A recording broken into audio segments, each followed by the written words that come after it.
जी, गायत्री मंत्र एक साथ। ओम भूर्भुवः स्वः तत्सवितुर्वरेण्यं भर्गो देवस्य धीमहि धियो यो नः प्रचोदयात्।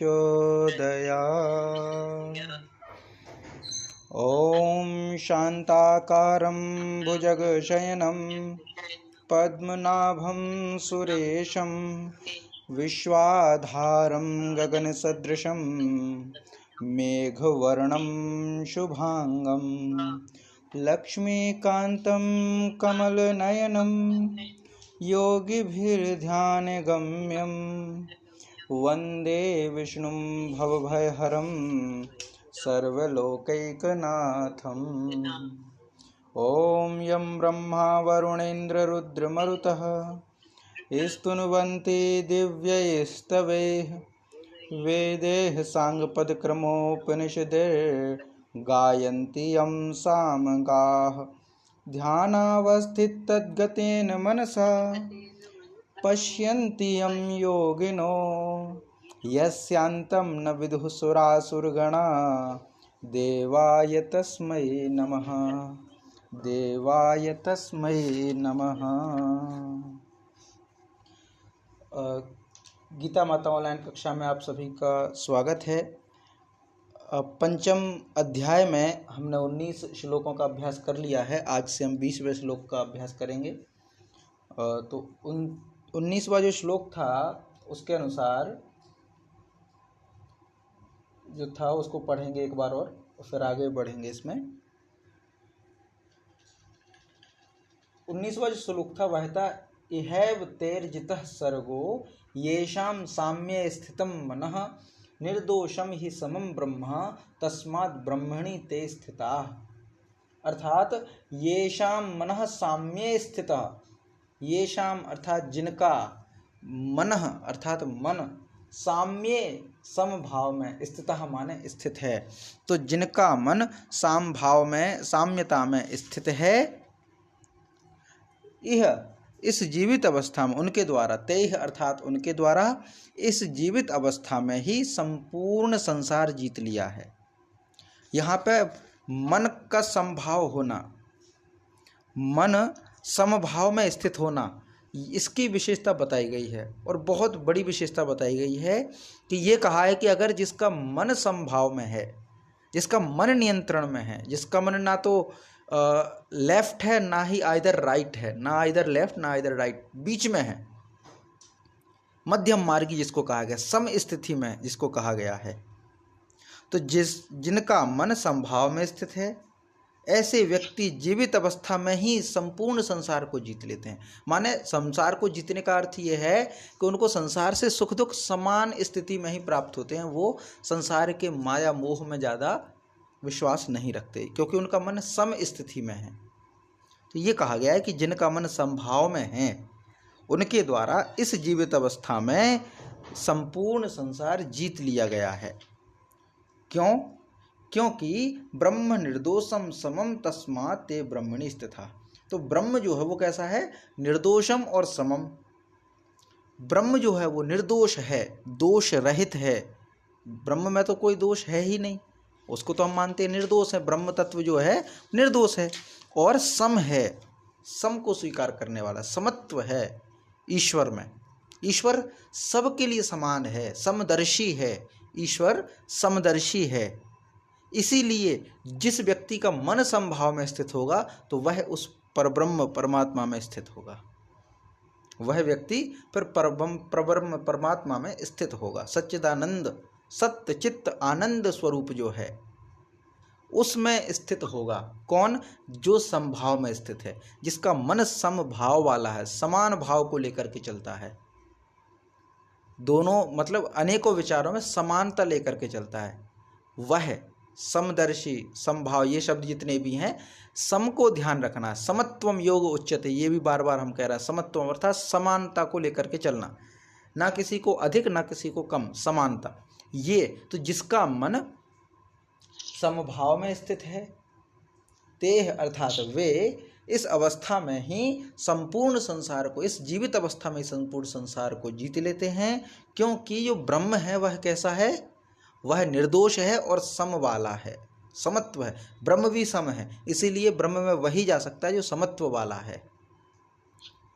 तो जो सम मन वाला होगा वह ब्रह्म में स्थित हो जाएगा। तो ये पूरा था 19वां कि एहैव तेर्जितः सर्गो येषां साम्ये स्थितं मनः निर्दोषम ही समम ब्रह्म तस्मात् ब्रह्मणि ते स्थिताः। ये हो गया था 19वां।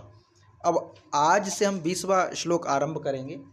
तो 20वां जो श्लोक है वह है न प्रहृष्येत प्रियम प्राप्य, न प्रहृष्ये प्रियम प्राप्य, न प्रहृष्येत, प्रहृष्येत माने हर्षित होना, न प्रहर्ष्येत प्रियम प्राप्य नो द्विजेत प्राप्य चा प्रियम स्थिर बुद्धि रसम मूढ़ो ब्रह्मविद ब्रह्मणि स्थितः। अब इसमें फिर इसी बात को थोड़ा और एक्सप्लेन कर दिया कि सम का मतलब क्या, समानता का मतलब क्या। तो ये बात कही गई है कि सम का मतलब एक व्याख्या तो ये हो सकती है कि प्रियम प्राप्य न प्रहर्ष्येत, प्रियम प्राप्य प्रियता, अपने प्रिय वस्तु को प्राप्त करके, अपने प्रिय व्यक्ति को प्राप्त करके, न च प्रहर्ष्येत, जो प्रहर्षित नहीं होता, प्रहर्ष्येत अर्थात हर्षित नहीं होता, खुश नहीं होता, जो प्रिय को प्राप्त करके खुश नहीं होता। और आगे कहा गया है च अप्रियम प्राप्य न उद्विजेत, अप्रिय को प्राप्त करके उद्विग्न नहीं होता, वही सम वाला है, सम है। अर्थात जो प्रिय को प्राप्त करके हर्षित नहीं होता। कई बार ऐसा होता है ना कि हमारी मनपसंद कोई सब्जी बन जाए, खाना बन जाए तो हम खुश हो जाते हैं कि हमें तो ये मतलब बहुत पसंद है, वही दिख जाए सब्जी बन जाए तो हम प्रसन्न हो जाते, खुश हो जाते कि अरे आज तो ऐसी चीज़ बनी है जो हमें पसंद है। या फिर जिसको हम चाह रहे हैं कि ये हमें मिल जाए, दर्शन हो जाए, बातचीत हो जाए, या कोई हमारा अपना दिख जाए, हमें हमारा बेटा जो ज़्यादा प्रिय हो, हमारा परिवार परिजन ज़्यादा प्रिय हो, वही दिख जाए, हमें वही मिल जाए तो हम खुश हो जाते हैं। माने वो प्रिय है, वह प्रिय है तो उसके प्रति हम खुश हो जाते हैं। तो जो प्रिय को देख करके खुश ना हो वह संभाव में है। और दूसरी तरफ जो अप्रिय है, इसकी तो शक्ल देखना ही दुश्वार है, इसकी तो शक्ल ही नहीं देखना है। इसकी शक्ल देखना माने किसी श्राप के जैसा है कि श्राप लग गया हो। उसको देखने के बावजूद भी आप दुखी ना हो, उद्विग्न ना हो, क्रोधी ना हो, ये स्थिति है सम की। कोई भोजन आपको बहुत ज़्यादा पसंद है तो हम खुश हो जाएं तो उसको सम स्थिति वाला नहीं कहेंगे। कोई भोजन हमें पसंद नहीं है, पसंद नहीं है, उसके बावजूद भी हम उसको समानता से स्वीकार कर लें, ये होता है सम स्थिति। इसको एक और व्याख्या में कहेंगे, हो सकता है आगे हो व्याख्या, पर एक और ऐसे कहा जा सकता है कि स्तुति और निंदा दो चीज़ें।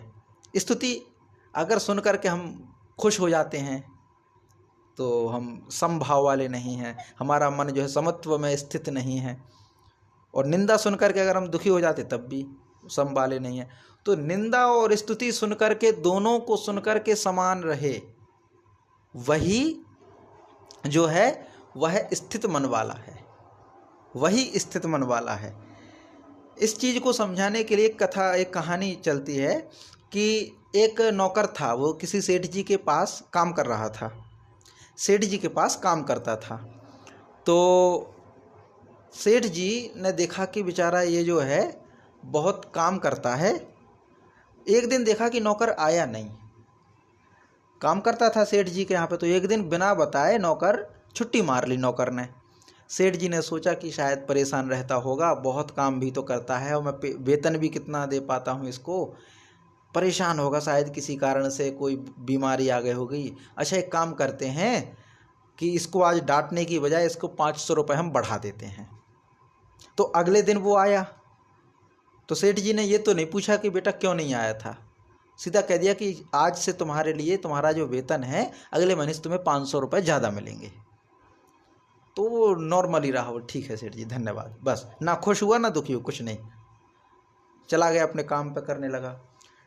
1 महीने 2 महीने 3 महीने चलता रहा अच्छे से, 500 रुपये ज़्यादा मिलने लगे, ना धन्यवाद ना कुछ, ज़्यादा खुश भी नहीं ज़्यादा दुखी भी नहीं, समान स्थिति में। एक दिन फिर वो जो है बिना बताए छुट्टी मार दी उसने। सेठ जी ने कहा कि मैंने पिछली बार, सोचा मन में कि मैंने पिछली बार इसको 500 रुपये बढ़ा दिए तब भी इसने कुछ नहीं कहा, वो आज फिर से जो है धन्यवाद भी नहीं कहा उस समय, वो आज फिर से इसने छुट्टी मार दी बिना बताए, कुछ बताया ही नहीं। ये मतलब ज़्यादा जो है वो बढ़ रहा है, हवा में उड़ रहा है। इसको जो है देखना पड़ेगा, इसके 500 रुपये कम करेंगे, 500 रुपये काट लो। अगले दिन वो आया तो उससे कुछ नहीं पूछा, उसके जो है 500 रुपये काट ली। बोले अब तुम्हें जो 500 रुपये बढ़ के मिलते थे वो बढ़ के नहीं मिलेंगे, वो कम कर दिए तुम्हारे, जाओ काम करो। वो जाने लगा, कुछ नहीं कहा उसने, न दुखी, न क्षमा याचना की, न कुछ, चुपचाप अपने काम पे लग गया। सेठ जी ने पूछा उसको बुला करके कि भाई मुझे ये बात समझ में नहीं आई, और नौकर हैं सब पैसों के लिए तो मरते हैं, पैसों को प्राप्त करके खुश हो जाते हैं, और पैसे कटते हैं, 100 रुपये भी कटते हैं तो दुखी हो जाते हैं, पर तुम्हारे साथ तो ऐसा नहीं है। तुम्हें 500 रुपये बढ़ के मिले तब भी तुम्हें कोई दुख नहीं हुआ, और तुम्हें 500 रुपये कम हो गए मतलब खुश नहीं हुए बढ़ने पे, और घटने पे दुखी नहीं हुए, ऐसा क्यों? तो कहता है सेठ जी जब मैंने पहली बार छुट्टी मारी थी ना, छुट्टी लगाई थी, तो उस समय मेरे घर पे बच्चा का जन्म हुआ था, बच्चे का जन्म हुआ था। अगले दिन जो है आपने मुझे 500 रुपये बढ़ा दिए, तो मैंने ये सोचा कि मेरे घर पे जो नया सदस्य आया है, नया मेंबर आया है, वह अपना हिस्सा लेकर के आया है। और दूसरी बार जब मैंने ये काट रही तुम्हारे रुपए तब, तो बोले अभी जो मैंने कल छुट्टी मारी थी उसमें मेरी जो माताजी थी वो शांत हो गई, और यहाँ आया तो आपने जो है 500 रुपये कम कर लिए।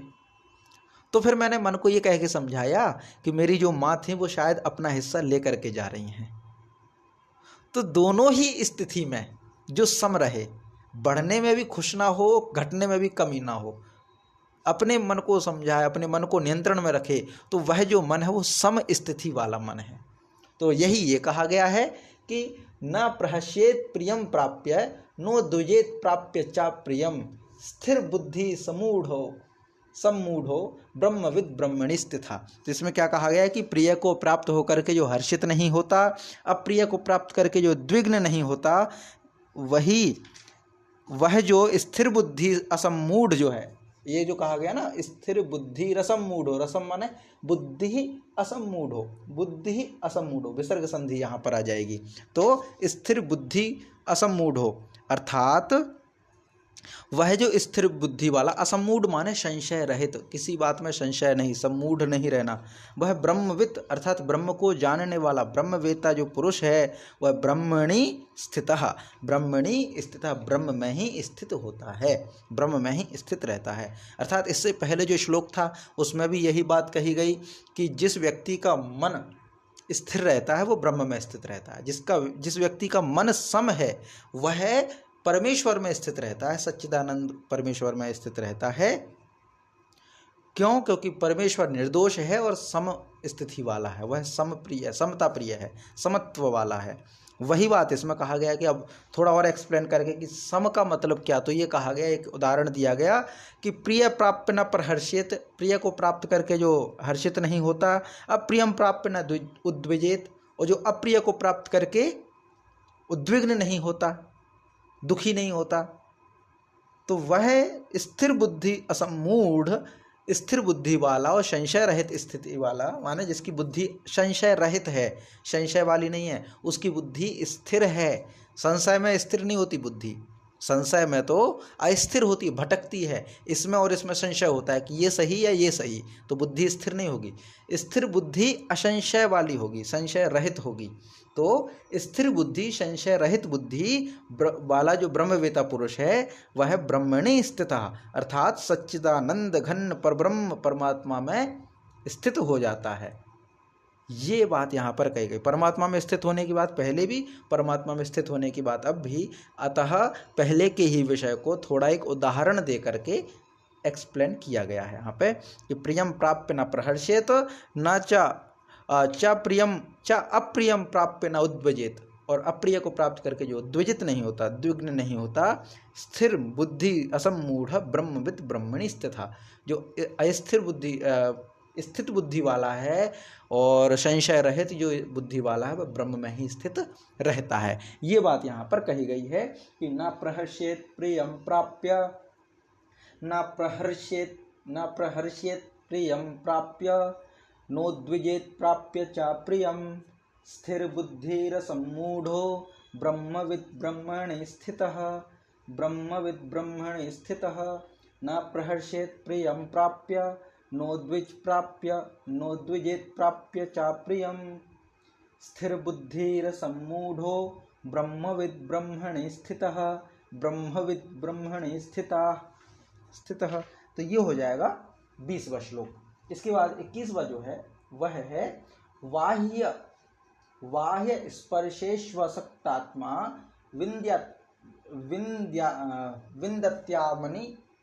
विन्दति आत्मनि। तो हो जाएगा विन्दत्यात्मनि यतः सुखम, सह ब्रह्मयोग युक्तात्मा सुखम अक्षयम अश्नुते। अर्थात बाह्य स्पर्शेषु असक्तात्मा, बाह्य स्पर्शेषु का अर्थ है बाह्य इंद्रियों के विषय, बाहर के विषयों में जो दिखाई देते, बाह्य स्पर्शेषु अर्थात बाहर के जो विषय हैं वह है असक्तात्मा, अर्थात जो व्यक्ति बाहर के विषयों में आसक्ति से रहित है, बाहर के विषय जिसको लुभाते नहीं हैं। आत्मनि यत सुखम, जो आत्मा में स्थित जो सुख है उसी को प्राप्त होता है, उसी से आनंदित होता है। माने आत्मा में स्थित जो सुख है उसी को तत्विन्दति माने उसी को प्राप्त करता है। सह अर्थात वह है ब्रह्मयोग युक्तात्मा अक्षयम सुखम अश्नुते। वही सच्चिदानंद परमात्मा में ध्यान रूप योग में अभिन्न भाव से स्थित पुरुष अक्षय आनंद को प्राप्त करता है। ईश्वर को हम कहते हैं कि वो सच्चिदानंद है, आनंद का स्वरूप, आनंद की अक्षय निधि है। अक्षय निधि अर्थात जो कभी खत्म नहीं होती, क्षय नहीं होता, जिसका क्षय नहीं होता, ऐसे सुख को प्राप्त कर लेता। कौन? वही व्यक्ति जो बाहर के स्पर्शों से, बाहर के विषयों से आसक्ति से रहित रहता है। माने उसका अंतःकरण आसक्ति से रहित है। कौन सी आसक्ति से? बाहर की आसक्ति से। फिर कहाँ स्थित रहता है? तो आत्मा का जो सुख है, और वो सुख कैसा है? ध्यान जनित सात्विक सुख है। आत्मा का जो सुख है कैसा सुख है? ध्यान जनित, अर्थात जनित का मतलब उत्पन्न होने वाला, प्रकट होने वाला। किससे? ध्यान से। ध्यान से उत्पन्न जो सुख है, तो ध्यान से उत्पन्न जो सुख है वो कैसा है? सात्विक सुख है। तो आत्मा का जो ध्यान से जनित सुख है, अब हम प्राप्त करना चाहें कि भाई ये आत्मा को जो सात्विक सुख है वो कैसे प्राप्त करेंगे, तो इसी में उत्तर है कि ध्यान जनित है, वो ध्यान से प्राप्त होगा। तो अगर हम उस आत्मा के सुख को प्राप्त करना चाहें तो ध्यान की विधि है। ध्यान करने से, ध्यान की विधियां अलग अलग हैं, उसको जो हमारे लिए सुटेबल हो या उपयुक्त हो उसको हम प्रयोग कर सकते हैं। तो ध्यान के द्वारा जो सात्विक सुख है, किसका? आत्मा का, उसमें आनंद को प्राप्त कर सकते हैं हम। माने उसी आनंद को वह प्राप्त होता है। वह व्यक्ति कौन? जो बाहर के तो विषयों के प्रति तो आकर्षित होता नहीं है, माने बाहर के विषय जिसको आकर्षित नहीं करते, ऐसा अंतःकरण वाला व्यक्ति। अंतःकरण से अर्थात जिसके अंतःकरण को बाहर के विषय आकर्षित नहीं करते, मन बुद्धि चित्त अहंकार में बाहर के विषय दखल अंदाजी न दे पाते हों, और वह जो है आत्मा से उत्पन्न जो ध्यान जनित सुख है उसी को प्राप्त करता है। और बाद में फिर क्या होता है? आत्मा के सुख को प्राप्त करके फिर वो आगे बढ़ता है और ब्रह्म योग युक्त आत्मा, ब्रह्म योग युक्त अर्थात ब्रह्म से जुड़ना। तो सच्चिदानंद, सत्य चित्त आनंद, सात्विक चित्त का आनंद जो है, सत्य चित्त आनंद, तो सात्विक चित्त का जो आनंद है उस परब्रह्म परमात्मा में ध्यान रूप योग से अभिन्न भाव से स्थित हो जाता है और परमात्मा में स्थित होकर के अक्षय आनंद अनुभव करता है। ऐसा आनंद अनुभव करता है जिसका क्षय ना हो, जिसका विनाश ना हो, ऐसा आनंद वह प्राप्त करता है। तो ये क्या कहा है कि बाहर के स्पर्शों के प्रति जो अनासक्त है, आसक्त नहीं है जिसका अंतःकरण, वह व्यक्ति आत्मा के सात्विक ध्यान जनित सुख को प्राप्त करता है, और वह ब्रह्म योग युक्त आत्मा जो है अर्थात सच्चिदानंद परमात्मा के ध्यान रूप योग में अभिन्न भाव से स्थित पुरुष जो है वह अक्षय आनंद को प्राप्त करता है। तो ये पूरा यहाँ पे हो गया कि बाहर के विषयों में जो आसक्ति रहित है वह साधक आत्मा में स्थित आनंद को प्राप्त करता है, और वह फिर बाद में परमात्मा में स्थित हो जाता है, परमात्मा का जो अक्षय आनंद है उसको प्राप्त कर लेता है। तो यही है कि बाह्य स्पर्शेश्व सक्तात्मा विन्दत्यात्मनि यत्सुखम सह ब्रह्मयोग युक्तात्मा सुखमक्षयमश्नुते बाह्य स्पर्शेश्व सक्तात्मा विन्दत्यात्मनि यत्सुखम सह ब्रह्मयोग युक्तात्मा सुखमक्षयमश्नुते। ये 21वां हो जाएगा। अब इसके बाद 22वां जो श्लोक है वह है हमारा विषय भोगों की निंदा, अर्थात बाहर के जो विषय भोग हैं उनके विषय में क्या कहा गया है कि ये ही संस्पर्शजा भोगा, ये ही संस्पर्शजा भोगा दुख योनयस्त एव ते आद्यंतवन्तः कौन्तेय न तेषु रमते बुधा। ये है अर्थात ये ही संस्पर्शजा भोगा, ये अर्थात जो संस्पर्शजा अर्थात स्पर्शजा, स्पर्श का तो अर्थ हो गया विषयों से, जा माने उत्पन्न होने वाले, तो ये जो इंद्रियों का सुख विषयों से उत्पन्न होकर के, माने जब हमारी इंद्रियां विषयों से संयोग करती हैं और जो उत्पन्न होने वाला जो सुख है उसको कहा गया है कि ये संस्पर्शजाह भोगा, जो इंद्रियां जो सुख इंद्रियां और विषय के योग से उत्पन्न होते, माने हमारी इंद्रियां जब हमारे इंद्रियां अपने विषयों से जुड़ेंगी, अपने विषयों को प्राप्त करेंगी, तो उससे उत्पन्न सुख जो होगा उसको भोग कहेंगे। विषयों से प्राप्त सुख जो है वो भोग है, बाहर के विषयों से भौतिक जगत से प्राप्त जो सुख है वह भोग है, और आत्मा जनित परमात्मा जनित जो सुख है वह योग है। तो ये जो इंद्रियां विषयों के संयोग से उत्पन्न होने वाले भोग के प्रति माने भोग के प्रति भागती हैं, माने जो इंद्रियां तथा विषयों के संयोग से उत्पन्न होने वाले सब भोग हैं वे निसंदेह दुख के ही हैं, माने वे सभी जो हैं वो कैसे दुख योनेह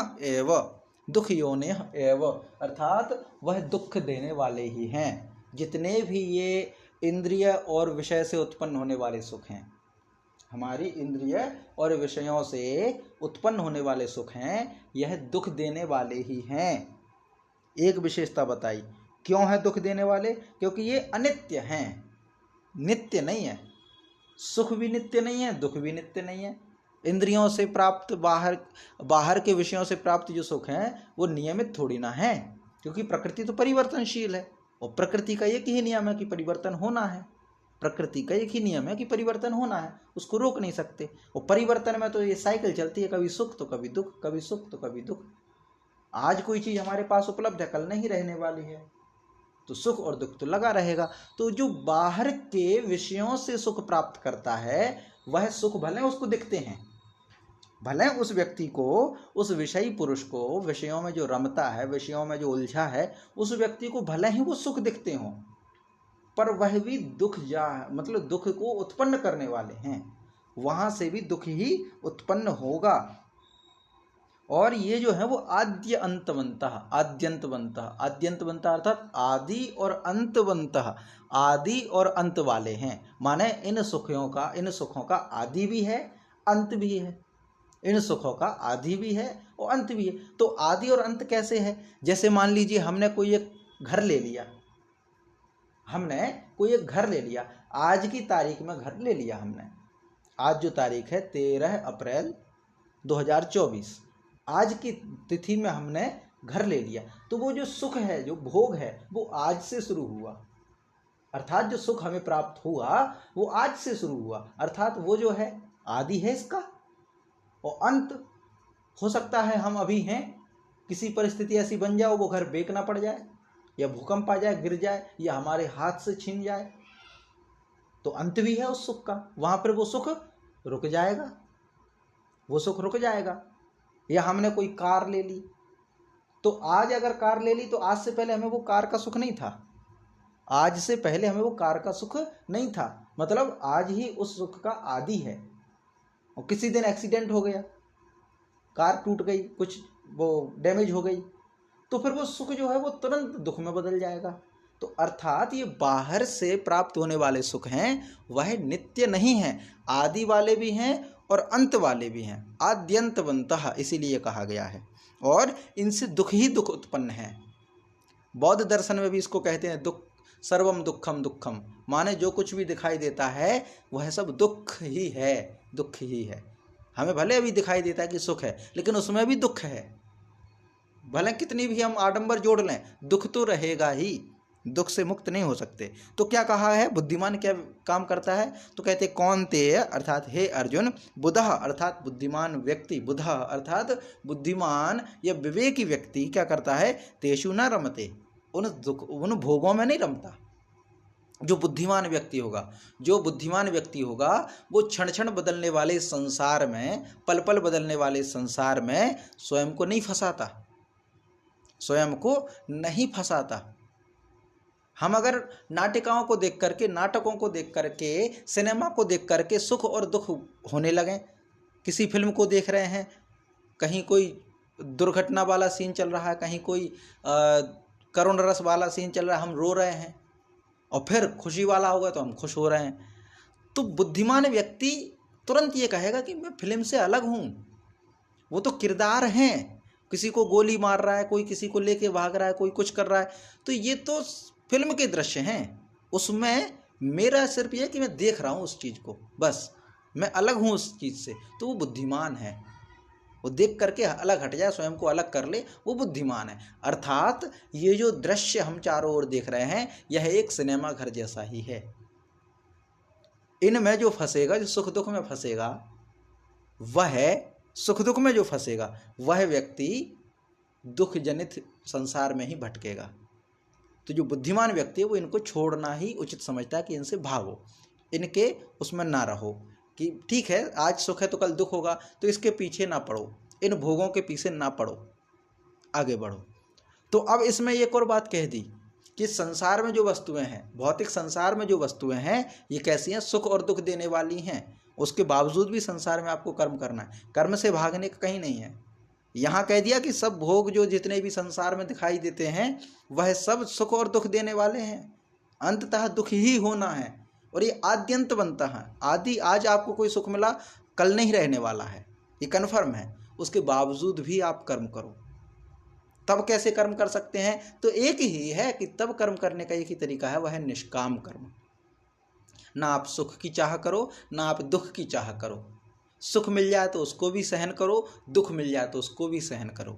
इस तरीके से कर्म करते हुए, भागते हुए नहीं, कर्म करते हुए इस संसार में व्यतीत अपनी यात्रा करनी है।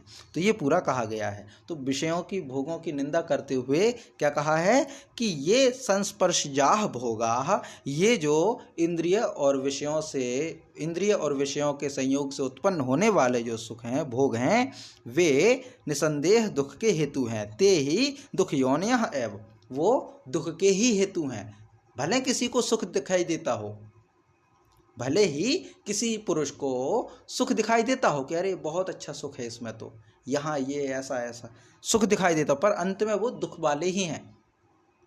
इसको अगर समझना हो तो ऐसे कि हर किसी को अपने से ज़्यादा बड़े, मतलब अपने से लेवल में जो ऊंचा है उसकी लाइफ बहुत ज़्यादा अच्छी लगती है, लेकिन दुख तो उसमें भी हैं। कई लोगों को लगता है कि जो हमसे ज़्यादा रुपए कमा रहे हैं, जिनका टर्नओवर करोड़ों में है, वो ज़्यादा सुखी हैं, पर दुख तो वहाँ भी है। और विपरीत देखें, जिसके पास कुछ भी नहीं है उसके ज़िंदगी में भी खुशियाँ आ जाती हैं। वो एक छोटी साइकिल ले लेगा सेकंड हैंड, उसमें भी वो खुशी मनाता है। तो सुख दुख तो धन से नहीं आते, भौतिक सुख सुविधाओं से नहीं आते, भौतिक सुख सुविधाओं से नहीं आते, क्योंकि जो आपके लिए बेकार है वही किसी का जीवन आधार है। किसी का जीवन आधार है वही, ये भी हो सकता है। तो इसीलिए ये जो भोगों से प्राप्त सुख हैं वो दुख भी देते हैं सुख भी देते हैं, इसीलिए बुद्धिमान व्यक्ति उसमें नहीं फंसते, ये है। तो ये ही संस्पर्शजा भोगा, ये ही संस्पर्शजा भोगा दुख योनय एव ते आद्यवन्तः कौन्तेय आद्यन्तवन्तः कौन्तेय न तेषु रमते बुधः। ये ही संस्पर्शजा भोगा दुख योनय एव ते आद्यन्तवन्तः कौन्तेय न तेषु रमते बुधः न तेषु रमते बुधः। ये हो जाएगा। फिर 33वां जो श्लोक है वह है शक्नोत्यैव यः सोढुं प्राक् शरीर विमोक्षणात् काम क्रोधोद्भवं वेगं स युक्तः स सुखी नरः। शक्नोति हैव यः सोढुं, शक्नोति हैव यः सोढुं प्राक् शरीर विमोक्षणात् काम क्रोधोद्भवं वेगं स युक्तः स सुखी नरः। अर्थात यह शरीर विमोक्षणात्, जो साधक, यह अर्थात जो साधक, यह अर्थात इस मनुष्य शरीर में, शरीर विमोक्षणात् शरीर का नाश होने से, प्राक माने पहले, प्राक शरीर विमोक्षणात्, शरीर माने हमारा ये काया है, हमारा शरीर है, विमोक्षणात् माने मुक्त होने से पहले, शरीर का नाश होने से, प्राक माने पहले, प्राक का अर्थ होता है पहले। तो यह शरीर विमोक्षणात् प्राक, जो इस शरीर के नाश होने से पहले, एव अर्थात ही, तो जो साधक इस शरीर का नाश होने से पहले ही काम क्रोधोद्भवम वेगम, काम और क्रोध से उत्पन्न होने वाले वेग को सोढुम शक्नोति, सोढुम माने सहन करने में, शक्नोति समर्थ हो जाता है, सह नरा वही पुरुष, युक्तः योगी है, सह सुखी वही सुखी है। सुखी व्यक्ति की पहचान दे दी है। सुखी व्यक्ति की पहचान क्या है कि जो साधक इस मनुष्य शरीर में रहते ही, मनुष्य शरीर के छूटने से पहले, मनुष्य शरीर नष्ट हो उससे पहले ही काम क्रोधों से उत्पन्न होने वाले जो वेग हैं, काम के वेग हैं, क्रोध के वेग हैं, तो इनको सहन करने में जो समर्थ है, इनको अपने अंदर पचा पाने में जो समर्थ है, वही पुरुष योगी है और वही सुखी है। अर्थात योगी ही सुखी है। और योगी कैसे बनता है? तो बोले आप शरीर छूटे, शरीर छूटने से पहले काम और क्रोध से उत्पन्न जो वेग हैं, काम का वेग होता है, क्रोध का वेग होता है। क्रोध के वेग में हम अपराध कर बैठते हैं, गुस्सा आती है बहुत भयंकर, तो हम कुछ भी आपराधिक प्रवृत्ति बढ़ती है। काम लालची बनाता है, अपराधी भी बनाता है, लालची भी बनाता है। काम अर्थात इच्छाएं, वो इच्छाएं शारीरिक भी हो सकती हैं, मानसिक भी हो सकती हैं, शरीरगत भी हो सकती हैं, मनगत भी हो सकती हैं। इच्छाओं का अंत कभी नहीं होता, इच्छाएं भिन्न भिन्न प्रकार की हैं। तो जो काम के वेग को सहन कर ले और क्रोध के वेग को सहन करने में समर्थ हो जाए शरीर छूटने से पहले, ऐसा नहीं शरीर छूटने के बाद, शरीर छूटने के बाद कुछ नहीं, पहले ही, शरीर छूटने से पहले ही जो व्यक्ति अपने काम के वेग को और क्रोध के वेग को सहन करने में समर्थ हो जाता है, वही व्यक्ति योगी है।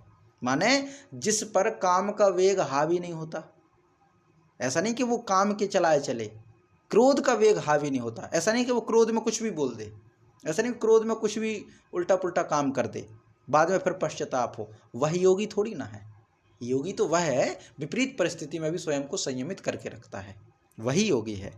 तो और वह योगी कब बने? इसी शरीर में, शरीर के रहते रहते, शरीर के छूट जाने के बाद नहीं, शरीर छूटे उससे पहले अगर वो अभ्यास कर लेता है क्रोध और काम के वेग को सहन करना, वेग, तो इनके वेग को सहन करने में जो समर्थ हो जाता है, वही व्यक्ति या वही पुरुष सुखी है, वही योगी है। ये पूरी बात कही गई है। तो शक्नोति ही एव, शक्नोति इह एव यह, शक्नोति माने समर्थ होता है, इह माने इस, एव यह, एव माने ही, एव यह माने जो व्यक्ति, यह अर्थात इस शरीर में रह करके शरीर विमोक्षणात् प्राक, शरीर नष्ट होने से पहले क्रोधोद्भवम वेगम सोढ़ुम शक्नोति। क्रोध से और काम से उत्पन्न होने वाले वेग को सहन करने में जो समर्थ हो जाता है, सह नरः युक्तः, वही नर योगी है, सह सुखी, वही सुखी है। तो सुखी होने के रास्ते हैं कि हम योगी बने, और योगी बनने का अर्थ है हम काम के और क्रोध के वेग को सहन करने में समर्थ हों। यह इसमें हो जाएगा। तो शक्नोति ह्यवयः सोढ़ुम, शक्नोति ह्यवयः सोढ़ुम प्राक्शरीर विमोक्षणात् काम क्रोधोद्भवम वेगम ये सह युक्तः स सुखी नरः। शक्नोति ह्यवयः सोढ़ुम प्राक्शरीर विमोक्षणात् काम क्रोधोद्भवम वेगम सह युक्तः स सुखी नरः। सयुक्तः स सुखी नरः। ये 23वां श्लोक हो जाएगा। 24वां जो है वो क्या है कि यो अंतः सुखो अंतरारामस तथांतर ज्योतिरेव यः स योगी ब्रह्म निर्वाणम ब्रह्म भूतोधिगच्छति। तो यो अंतः सुखो अंतरारामस तथांतर ज्योतिरेव यः स योगी ब्रह्म निर्वाणम ब्रह्म भूतोधिगच्छति। तो इसमें क्या कहा गया, यो अंतः सुखो अंतरारामस। तो इसमें क्या क्या है, अंतः का अर्थ यहाँ पे जो है अंतःकरण से नहीं है, अंतः का अर्थ यहाँ पर परमात्मा से है। तो यहाँ जो कहा गया यह एव अंतः सुख, जो पुरुष निश्चय करके अंतरात्मा में ही, अंतरात्मा अर्थात अंतः अर्थात परमात्मा, या फिर आत्मा और परमात्मा में थोड़ा अंतर है। आत्मा और परमात्मा एक ही है, बस यह है कि वह परम है, वह परम है, बस इतना। क्योंकि आत्मा तो वह भी है और आत्मा हम भी हैं, बस फर्क इतना है कि वह परम है, श्रेष्ठ है, वह बहुत सारी आत्माओं की ताकत है, उसमें शक्ति है। वह इस आत्मा से, जो हमारी आत्मा, इस आत्मा से कई गुना अधिक पवित्र है, कई गुना अधिक निर्दोष है, कई गुना अधिक सम है, कई अधिक गुना ज़्यादा श्रेष्ठ है। इसीलिए वह परमात्मा है, सुपर है। हम भी सोल हैं, वह सुपर सोल है। तो ऐसा, तो यह एव अंतः सुख अंतराम, अर्थात जो पुरुष निश्चय करके अंतरात्मा में ही सुख वाला है, माने अपने ही अंदर जो सुख है, अपने अंदर के सुख को ही जो स्थित रहता है, और अंतराराम अर्थात आत्मा में ही रमण करने वाला है, तथा यह अंतर्ज्योति जो आत्मा में ही ज्ञान वाला है, वह ब्रह्मभूत अर्थात वह सच्चिदानंद परब्रह्म परमात्मा के साथ एक ही भाव को प्राप्त योगी ब्रह्म निर्वाणम अधिगच्छति। वह योगी ब्रह्म निर्वाण को प्राप्त होता है, ब्रह्म शांति को प्राप्त होता है। अर्थात ब्रह्म की शांति, ब्रह्म रूपी जो शांति है, उसको प्राप्त करने का क्या तरीका है, तो कहा गया है कि यह अर्थात जो अंतः सुख अर्थात एक तो सुख है वो बाह्य सुख, बाह्य सुख जो होगा वो बाहर की वस्तुओं में सुख खोजना। अंतः सुख अर्थात अंदर का सुख, अंदर का सुख जो होता है वो हमारे अंतरात्मा का सुख होता है। बाहर का सुख सुख नहीं है, बाहर हम सुख खोजते हैं, सुख तो अंदर है, वो है हमारे अंतरात्मा का सुख है। बाहर सुख हम कहाँ खोजते हैं, बाहर सुख खोजते हैं घरों में, बाहर सुख खोजते हैं हम रिश्तों में, बाहर सुख खोजते हैं हम गाड़ी बंगले में, बाहर सुख खोजते हैं हम चमकती हुई जो भव्यता वाली दुनिया है उसमें। ऐसा नहीं कि वो गलत है, ठीक है, अर्जित करने ही चाहिए। साईं इतना दीजिए जामे कुटुंब समाए, मैं भी भूखा ना रहूं साधु ना भूखा जाए, ये भावना होनी चाहिए, अर्जित करना चाहिए, वह पुरुषार्थ है। धर्म अर्थ काम मोक्ष हमारा अधिकार है। पहले धर्म का पालन करो, अर्थ का अर्जन करो, काम को आपूर्ति करो, और फिर अंत में मोक्ष हमारा अधिकार है, वो तो जरूरी है। लेकिन उसमें सुख मत खोजिए। अगर आप उसमें बढ़ेंगे तो उसमें ये नहीं सोचिए कि किसी के बनने में, किसी के टूटने में सुख दुख मत देखिए। कोई चीज़ आपको प्राप्त होती है तो सुख मत देखिए, कोई चीज़ छिनती है तो दुख मत देखिए। संग्रह कीजिए, ठीक है, पर सुख दुख के साथ नहीं कि इसमें सुख मिलेगा। हम घर बनाएं पर ये सोच के नहीं कि हमें सुख मिलेगा, आवश्यक है इसलिए बनाएं, क्योंकि उसमें दुख भी मिलेगा। ये आप अगर हम ये विचार करके आगे बढ़ें तो बहुत अच्छा रहेगा। तो बाहर के सुख जो होते हैं, अगर घर में ही सुख होता तो ये झोपड़ी में रहने वाले हैं वो कभी हंसते नहीं, और जो बड़े बड़े महलों में रह रहे हैं वो कभी रोते नहीं। इसका मतलब बाहर की दुनिया में सुख नहीं है, सुख है हमारे अंतःकरण में। तो यहाँ जो बात कही गई है वह अंतः सुख की बात कही गई है, अर्थात अंतरात्मा को जो सुख है। तो जो व्यक्ति निश्चय करके अंतरात्मा में ही सुख वाला है, माने अंतरात्मा वाला सुख उसको प्राप्त है, और अंतरारामः अर्थात अंतः में ही रमण करने वाला, आत्मा के ही चिंतन करने वाला है। तथा और कहा गया क्या, यह अंतः ज्योतिर, जिसको आत्मा का ज्ञान है, अर्थात स्वयं का ज्ञान है, जिसको परमेश्वर का ज्ञान है, जिसको यानी परमेश्वर का ज्ञान दो चीजें हैं, एक तो सत्य का ज्ञान और एक असत्य का ज्ञान। सावधान व्यक्ति वही हो सकता है जो दोनों तरफ का ज्ञान रखे, कहाँ मुझे बढ़ना है और कहाँ मुझे नहीं बढ़ना है, दोनों का ज्ञान जब होगा तभी व्यक्ति आगे काम कर पाएगा।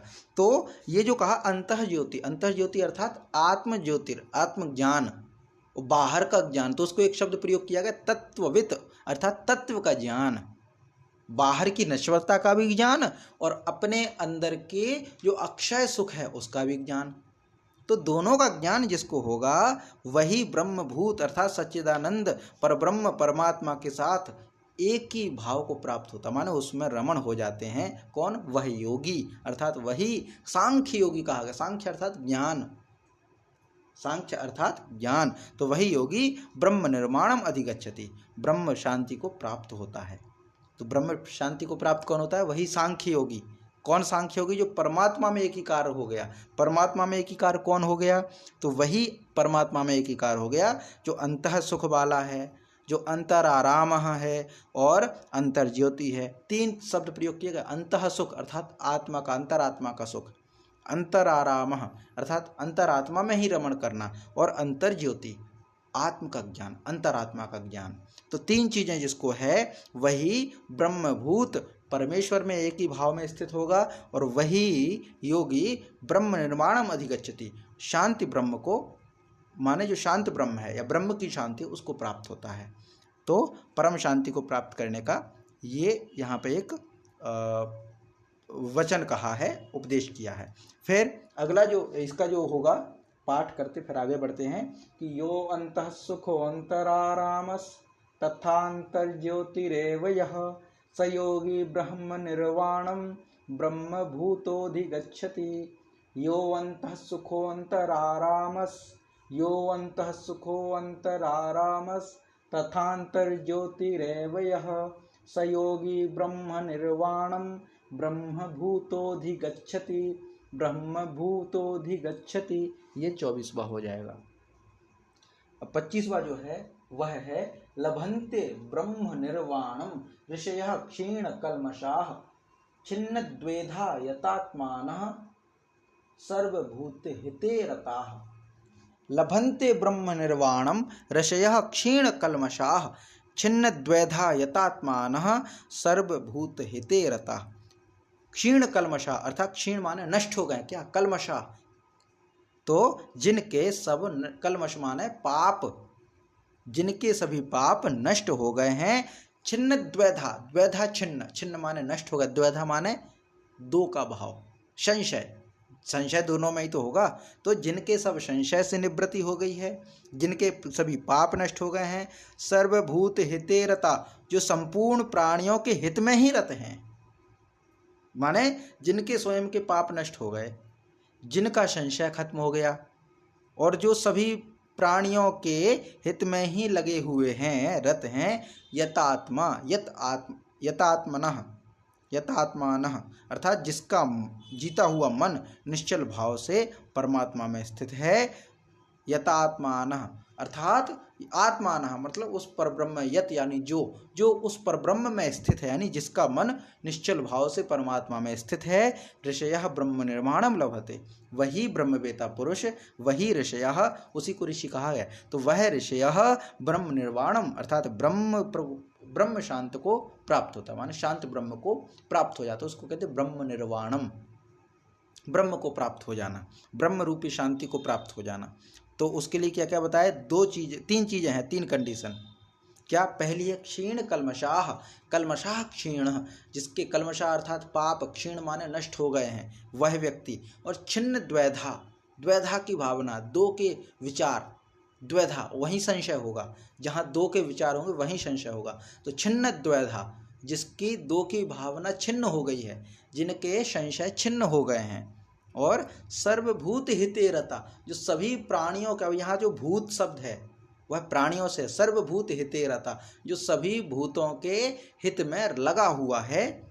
यथा आत्मानः, वही पुरुष जो परमात्मा में स्थिर है, वही पुरुष ऋषयः ब्रह्म निर्वाणम, वही जो है वह ब्रह्मवेता पुरुष ब्रह्म शांति को प्राप्त होता है, वही जो है ब्रह्म को प्राप्त होता है। तो क्षीण कल्मषाः छिन्न द्वैधा, ये दो शब्द हैं। क्षीण कल्मषाः अर्थात जिनके पाप नष्ट हो गए हैं, छिन्न द्वैधा जिनका संशय नष्ट हो गया है, सर्वभूत हितेरता जो सभी प्राणियों के हित में लगे हुए हैं, यथात्मानः जो परमात्मा में स्थित हैं, वह ऋषयः वही ब्रह्मवेता पुरुष ब्रह्म निर्वाणम लभते, ब्रह्म रूपी शांति को प्राप्त करते हैं, वही ब्रह्म को प्राप्त करते हैं। तो ब्रह्म को प्राप्त करने के लिए ये सब कंडीशंस इसमें बताई जा रही हैं। तो ये हो जाएगा लभन्ते ब्रह्म निर्वाणम, लभन्ते ब्रह्म निर्वाणम ऋषयः क्षीण कल्मषाः छिन्न द्वैधा यतात्मानः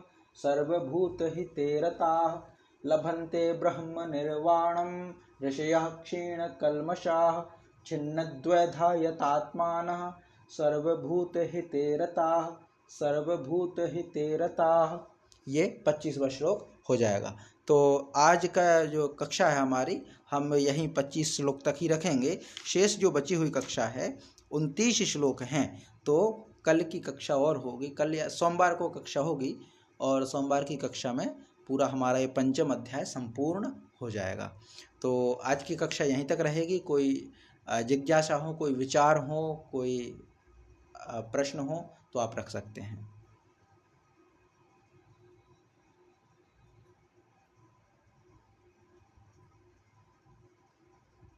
जी, शांति पाठ करेंगे फिर।